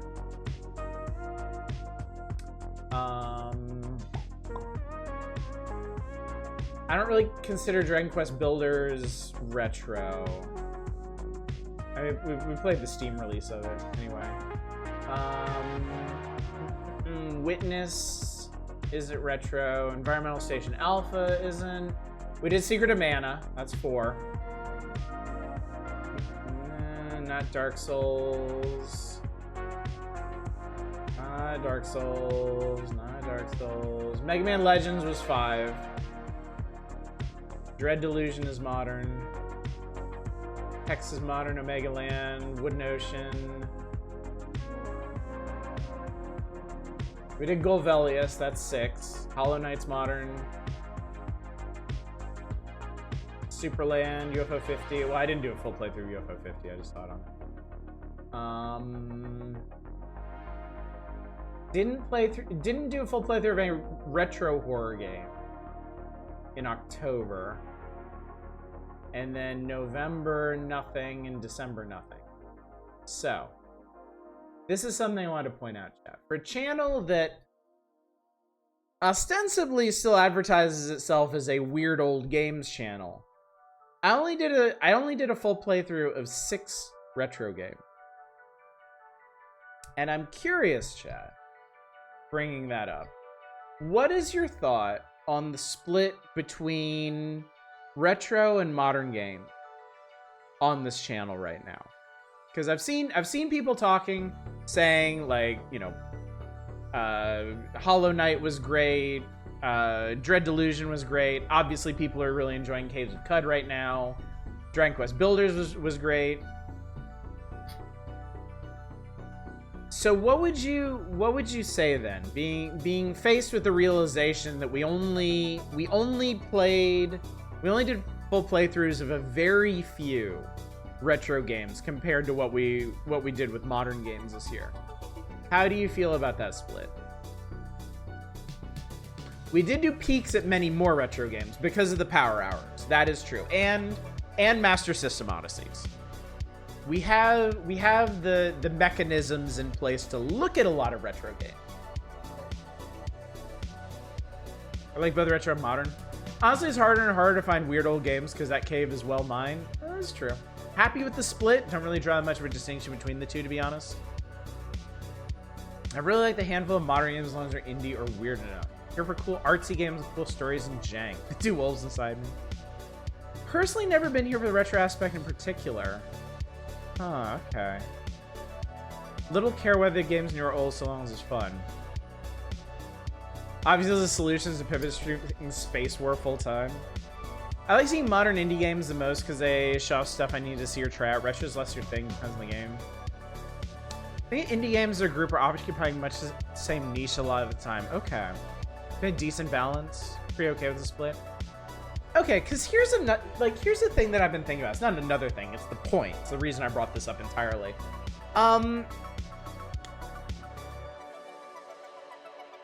I love retro games.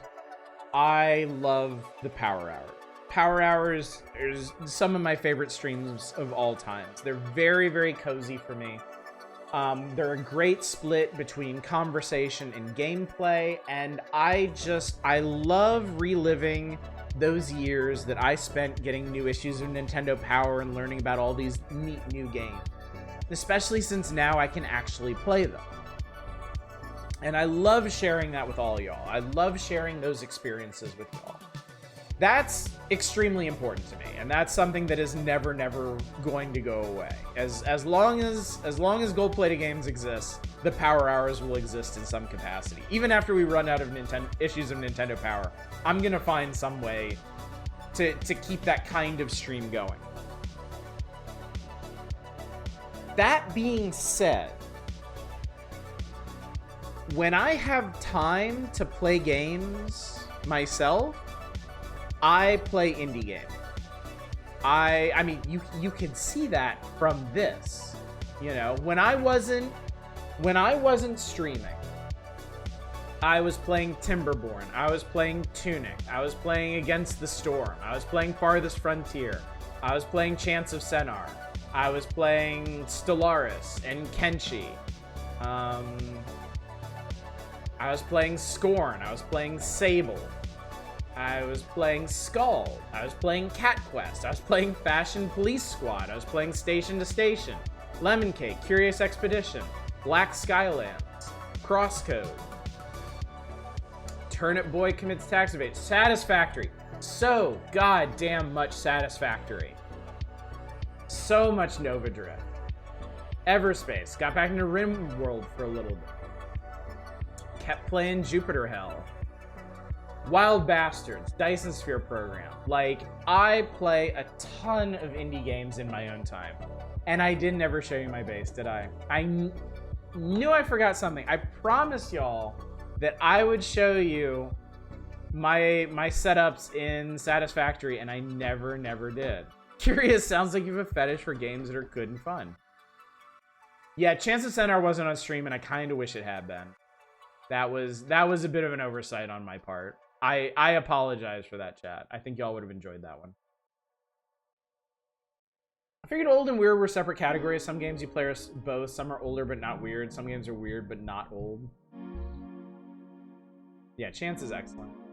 Showed you my base, please.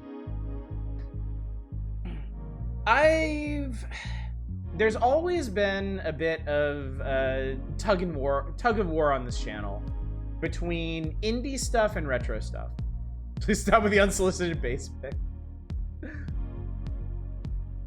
I'm basically interested in retro and something you're showing off more than checking out. Oh, that's interesting.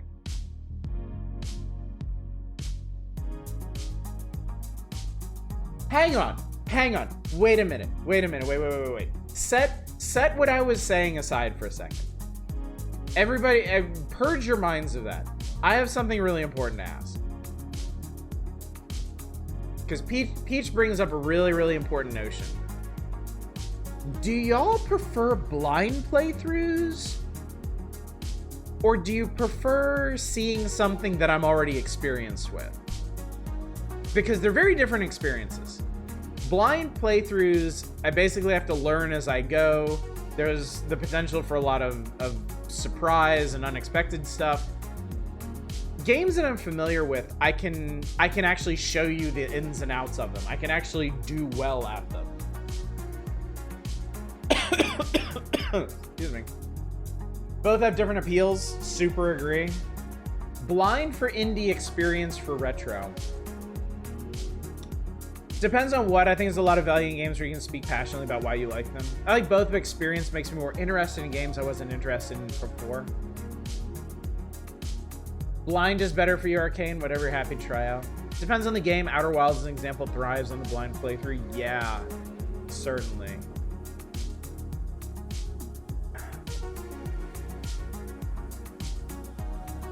But playing games while blind will make him a lot more difficult. Most games rely on sight. God damn it. Do you think it depends? Yeah. Yeah, that is a good point. I feel like Caves of Qud would be a much rougher experience, for example, if I was playing that completely blind, you know? I would say blind can enhance it sometimes, but experience doesn't cheapen it. I about busted a gut on some of the Outer Wilds stuff. You going over your old favorites has been some of your favorite streams. That's all we did. We never have some really good ones too. Being let's play through a known game is good fun, but so are blind excitement runs. So it sounds like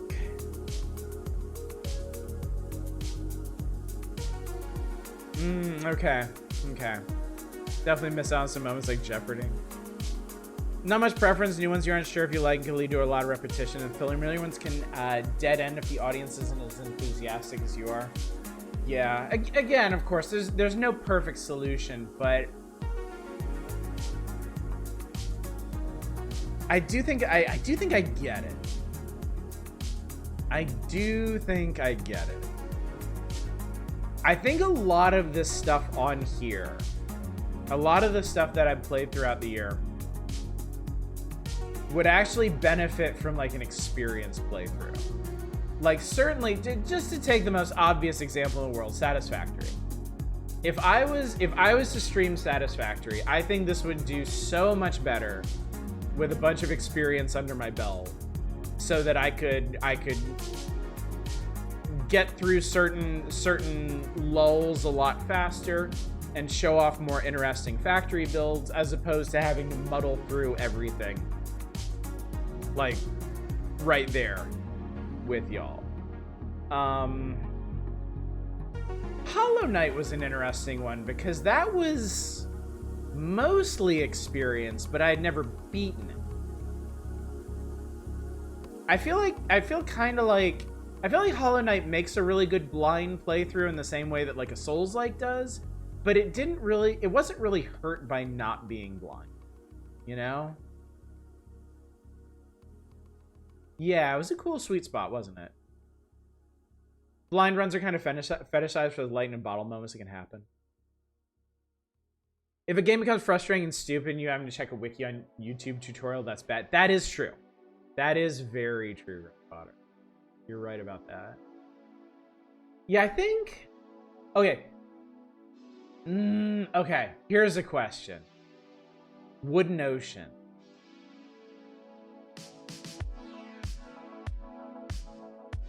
Wooden Ocean would have been a completely different experience if I had played that on my own first and then brought it to stream. But I feel like we had a really good time doing this one blind. Would y'all concur?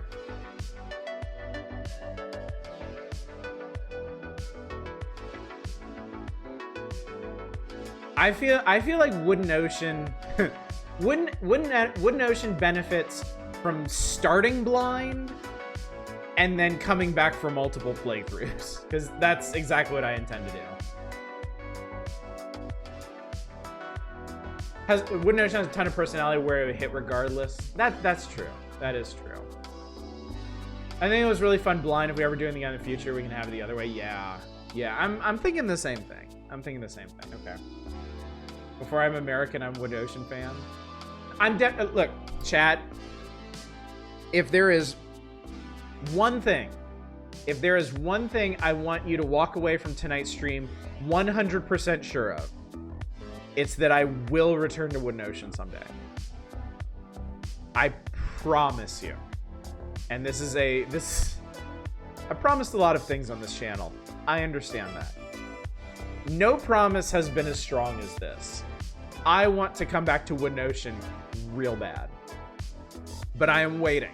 I am waiting as long as I can for it to get as much additional content as possible. Because there was actually, chat, after I finished streaming it, a month or two after I finished it, there was an update that bricked saves. And the dev said he's hoping, he doesn't think they'll ever do something like that ever again, but there's no guarantee. So I'm definitely waiting until Wood Ocean is more or less complete, more complete than it was when I played it, to go back to it. Yeah, we definitely had real good timing on it. Dread Delusion also got a big content update after I finished it. Fortunately, it was like side stuff. It does kind of flesh out the story a bit more. It did add a really interesting looking dungeon, but I didn't feel like I missed out on too much by doing Dread Delusion when I did. Yeah, I've actually watched a couple of the Wood Ocean dev streams. It's some really interesting stuff. Okay, so I think I have a pretty good idea of what makes a good blind playthrough. I think real like real story focused games. I always forget that game we played last year. Where we play as the lady. It's a first-person adventure game. You play as a lady explorer, exploring this island where her husband disappeared. What was the name of that game? It was really.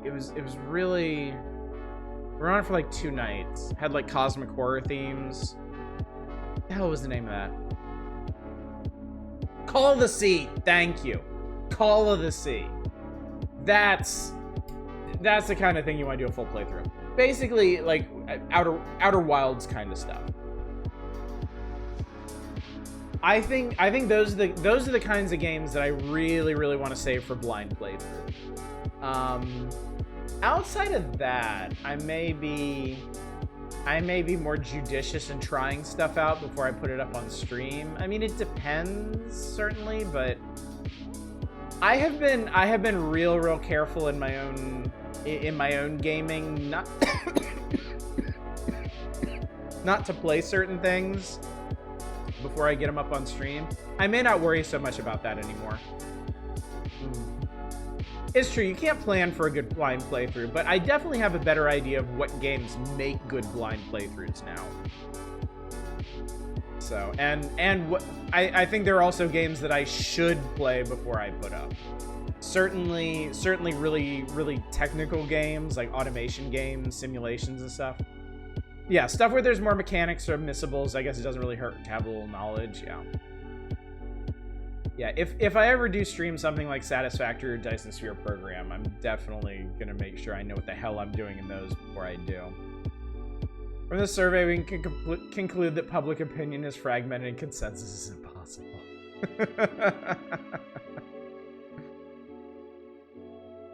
Okay. Okay, so to wind it back to before we got off on this tangent about blind playthroughs, we were talking about the split between modern and retro stuff. Essentially, in indie and retro. And the big thing for me is, I mean, I love indie games. Indie games are how I choose to spend my time. I enjoy going back to old games. I enjoy exploring old games, but that's something I specifically like to do with y'all in the context of like the power hours and stuff. For full playthroughs, I think I tend to enjoy doing indie stuff more often. I think this past year has shown me that I tend to prefer that. Doing, you know, Environmental Station Alpha, Hollow Knight, The Hex, Omega Land. I enjoyed streaming Rhyme here.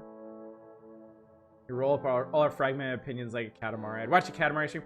Unfortunately, I tried that and it makes me motion sick now. Unfortunately, the way Katamari controls, I can't do it anymore. It's really sad, but yeah, I know, it's so tragic. That's another thing I have to watch out for. It hasn't had a huge outsized effect on streams. Like, it hasn't really stopped me from doing anything that I really, really want to do, but like, as I age, I have noticed my motion sickness getting worse. And it is gradually limiting what I can play more and more. Start collection for an inner ear transplant. Feel that though, it's only happened on 1-2 games, that's tough, yeah. The one that really bothered me was myhouse.wad for Doom. I wanted to play that so much, and I was so upset that I got sick playing it. I ring in an honest attempt at Dogapon Kingdom. Now, unfortunately for you, I've been watching those Eye Patch Wolf streams, and I know better. I absolutely know better.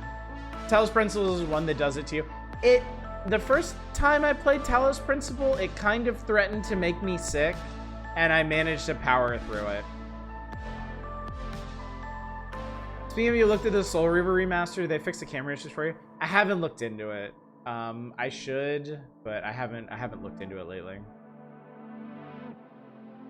You should be able to play myhouse.wad if you disable some of the motion effects. It's not motion effects, it's the way it's laid out, really. With older not true 3D games like Wolfenstein and Doom, there is a risk for me based on the level design. If the level design is very enclosed, if it's really claustrophobic, and if playing through it requires a lot of like turning around and doubling back and just looking at stuff, I'm not gonna make it. And it's just the way that myhouse.wad is designed, because it's designed with the proportions of a normal house, and because it has some like a lot of narrow hallways and passages and stuff, I can't do it. I wish I could, but it's the nature of the beast itself. There's no option I can turn off for that. Over the shoulder option helps a little. Notice that I've gotten older as my anxiety gets worse. I have to be more choosy about the horror games I play now, which sucks for you. Yeah, I was talking about that a bit earlier. I can't do the really like intense, visceral horror games anymore. I kind of wonder if I could play through Soma again. There are parts of Soma that just destroyed me the first time I played it. I wonder if I could do Dead Space. I've had it in the back of my mind to do Dead Space again, or at some point, but yeah. I heard from another streamer that some anti-motion sickness glasses works wonderful. I might look into that at some point, maybe. But I also can't do that while I've got headphones like this. Streaming is a complicated setup, honestly. Did play enough Bellatra, the motion background started making my vision swim too. Ooh, wow. Soma was how you learned it? Yeah, I can see that.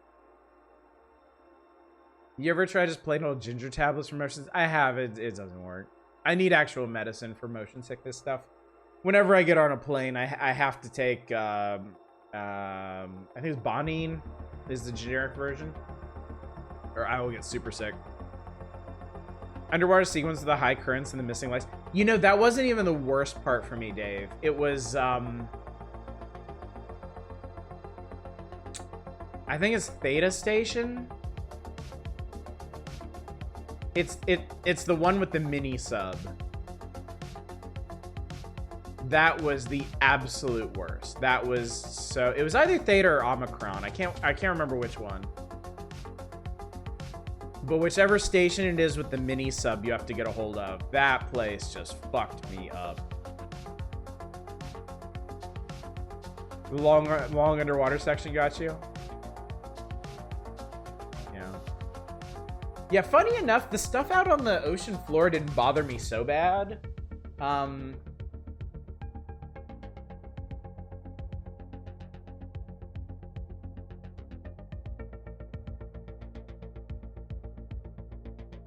Place where the guy chased you. I don't think it's that one. It's I don't want to talk too much about it, just in case I'm spoiling it for anybody who hasn't played it. I really do not want to spoil Soma for anybody. But yeah, the part that got me was right like in the middle of the game. I was weirdly okay with the end of it and the like the walks outside on the ocean floor. I think specifically because for the most part, there's no big thing in the water with you. I think that would have messed me up. Just sorry, a little congested. Just something like a big whale passing right by you, something I think would have freaked me out really bad.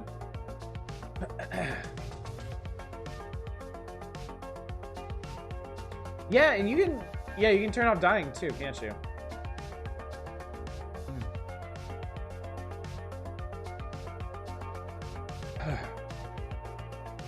All right, so I think we should let's recap. Let's recap what we talked about. I think honestly, chat, I'm gonna end a little bit early tonight because I can feel my illness taking hold, and I probably shouldn't stay up too late. I need to rest this weekend to get my energy back. And now I've seen that stream seems to be repaired now, so tomorrow night should go off without a hitch, hopefully. So we pretty much talked about what I wanted to talk about tonight. The big thing was Caves of Qud. Admitting to y'all how attached I've gotten to Caves of Qud, and hopefully easing y'all into the idea that we're gonna be doing more of it, quite a bit more of it, in fact. But I've learned some important things about tonight too.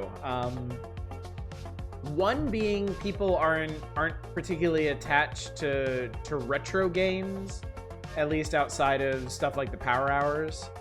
So I don't need to worry about continuing to kind of focus on indie games that I'm really interested in, which is what we're doing with Qud and probably what we'll do thereafter. This certainly doesn't mean that I'm gonna give up on doing full playthroughs of indie game or of retro games. There are some that I definitely want to do, and there's some coming up in Nintendo Power that I definitely want to do.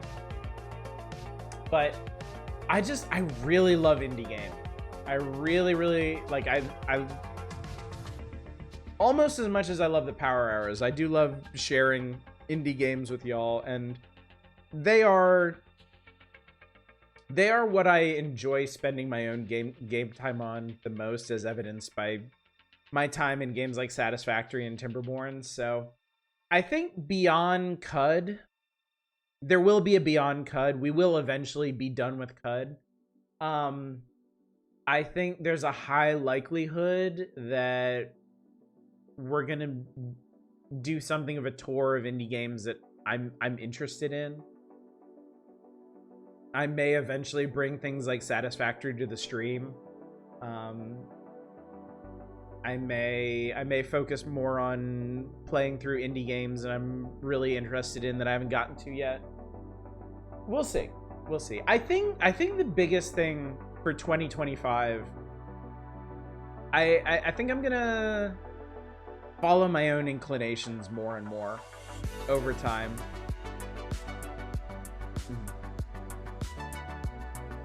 I think that's where that's kind of the direction I've been gravitating over the years to begin with, and I think now I'm in a place now where playing the stuff that I'm really interested in seems to do well for the channel as well. Again, as evidenced by Qud. So I think I'm gonna let myself trust myself a little bit more in the stuff that I play. And you know, I'm gonna make a lot of use of democratic playthroughs and voting and feedback and stuff. Maybe you just have luck. But yeah, and you know, this might lead to some stuff that y'all are particularly interested in too. Like, I may come back to UFO 50 because of this. I may decide to do the full playthrough thing with UFO 50 instead of leaving it with the brief looks that we did. Retro games that get playthroughs tend to get them due to groundswell more than out of duty of the genre. Very true. Yes, that is very true too. Quick aside, I've been looking for a full playthrough playlist on your YouTube. Is all kind of cluttered. You somehow kind of stopped making playlists 3 years ago and never got back to it. I actually have a friend who was putting together full playlists for me. Because straight up, I was too lazy to do it myself. There was just so much. I will see if we can get back to doing that in some capacity, because I know it would help people looking for stuff that I've done in the past. So yeah, duly noted. Getting the new Dragon Age for someone for Christmas would rather get a pile of neat indie games. Alas, the heart wants what it wants. You know, let yourself trust yourself with yourself. You know. Is there any way to help you do the VOD playlist? I wouldn't mind helping us. I'll talk to you about that, Peach. That would actually be helpful. We'll discuss it on Discord. I might actually seek out some volunteers to help with that. Barbara's King spent a couple months cherrying all of UFO 50. Jesus Christ. Don't think that title is gonna hurt you. No. I think that's another one where the proverbial iron is rather hot with that. People are still playing UFO 50 and everybody seems to be having a good time with that. So we'll see. The plan for right now is Qud for the foreseeable future. I'm gonna continue doing classic characters in Qud for a while, and then eventually I am gonna shift over to doing a role-playing character, and we're gonna play through the entire body of Qud. That is my plan. This may take a while. For those of you less inclined, less charmed by Qud, I do apologize, but I leave you with the hope that in the post-Qud world, we will come around to things that you're more interested in. Everybody's gonna get a turn here. I don't wanna leave anybody out in the cold for too long. So that's the plan. So. All right, chat. I'm gonna call it here. I need to get some rest. I need to get some sleep. I need to recover over the weekend. I think I'm probably gonna spend most of tomorrow in bed. So hopefully I can be back with y'all for the Power Hours tomorrow night. Finally finish July 1994, and hopefully do it with enough speed that I can get to some of the fun stuff that I've been planning on doing outside of that. I got some ROM hacky stuff that I would really like to do after we're finished with the magazine tomorrow night. So let's talk about that tomorrow night. See if we can't move with a bit of alacrity when we do that. It is the Mario one. Sunday night there's gonna be no stream. I don't stream on Sundays, you know that. And then next week, as the bot's been reminding you, Monday and Tuesday I will be streaming, and it will be Caves of Qud. We're gonna do Caves of Qud Monday and Tuesday. From Wednesday, there's the bot right there. From Wednesday, I will be on vacation. I'll be on there'll be no streams Wednesday, Thursday, Friday, Saturday. I'll be back on Sunday, and then Monday, the 30th of January, I will be back with more Caves of Qud. That's how that's gonna be, chat. So, all right. With that, let's go find somebody to raid. Go see who's up. I just noticed Everspace on there. How is that? Everspace is good. The playstyle takes a bit of getting used to. Like, it controls really well, but Everspace 1 is a roguelike. and it can be very difficult to understand what you should and shouldn't be challenging in Everspace 1. I really want to get Everspace 2. I kind of feel like that one would click with me a bit better. But I do like the original Everspace. It is a lot of fun. Let's see, who's up? Okay, for once, I'm gonna raid Bassie early. Bassie is actually playing, I think this is another roguelike. I think Core Keeper? Is Core Keeper a roguelike or a sim? I don't know. Whatever the fuck it is, let's go raid them. Let's go hang out with Bassie. Alright, gang. Anyway, thank you so much for coming out tonight. Thank you for joining me for this Just Chatting stream. Thank you for being willing to come out and just listen to me talk for a while and let me know what you like seeing and suffering me telling you that we're actually just gonna play Caves of Qud for weeks and weeks and weeks. Just thank you. You know, just thanks for being here. Thanks for hanging out. Thanks for being a part of this channel and making it so successful and so fun to run. You know, this wouldn't be worth doing without all y'all. So I think about that a lot, and I really appreciate it. Anyway, before I get too mushy, I'll let y'all go. Hopefully I'll see y'all tomorrow night for the power hours and some exciting stuff after the power hours. But until then, as always, y'all take care. Bye, everybody.